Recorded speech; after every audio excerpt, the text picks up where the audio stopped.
2026 FIFA বিশ্বকাপ ফাইনালের পর ফুটবল বিশ্ব পেল নতুন রাজা। নিউ ইয়র্কের টাইমস স্কোয়ার থেকে স্পেনের রাজপথ সবখানি এখন লা রোজাদের জয় জয়কার। ব্যতিক্রম শুধু বুয়েন্স এইরেস, সেখানে নেমে এসেছে বিষাদের ছায়া।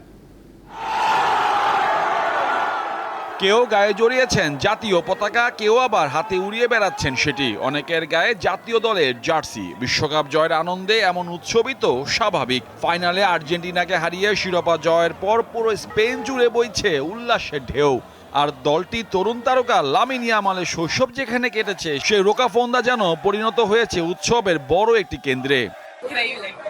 এই জয় আমাদের প্রত্যাশিতই ছিল। আমরা যে কতটা খুশি তা বলে বোঝাতে পারবো না।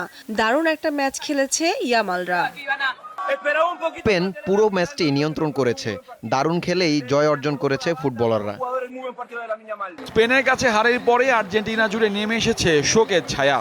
শিরোপা হাতছাড়া হওয়ার ধাক্কা সহ্য করতে না পেরে রাজধানী বুয়েন্স আইরেসে দুই প্রবীণ সমর্থকের মৃত্যু হয়েছে। টানা দ্বিতীয়বার বিশ্বজয়ের স্বপ্ন ভঙ্গ হওয়া আলবিসেলেস্তার সমর্থকদের চোখে এখন জল।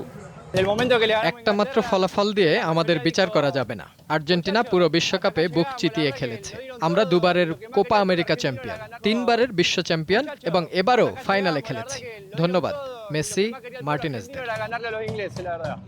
হারলেও আর্জেন্টাইনদের হৃদয়ে কোনো ক্ষোভ নেই তাদের মহানায়কের প্রতি। মেসিকে কৃতজ্ঞতা জানাতে রোজারিওতে জড়ো হয়েছিলেন হাজারো মানুষ। মেসিকে শুধু একটা ধন্যবাদ জানাতে চাই। তুমি একজন মহান খেলোয়াড়ই নও, তুমি একজন অসাধারণ মানুষ। ডিফেন্ডিং চ্যাম্পিয়নদের সিংহাসনচ্যুত করে 2026-এর ফুটবল বিশ্বকাপ এখন স্পেনের দখলে। সেই সঙ্গে জার্সিতে যুক্ত হলো আরেকটি তারকা। মোহাম্মদ হাসিব, দীপ্ত স্পোর্টস।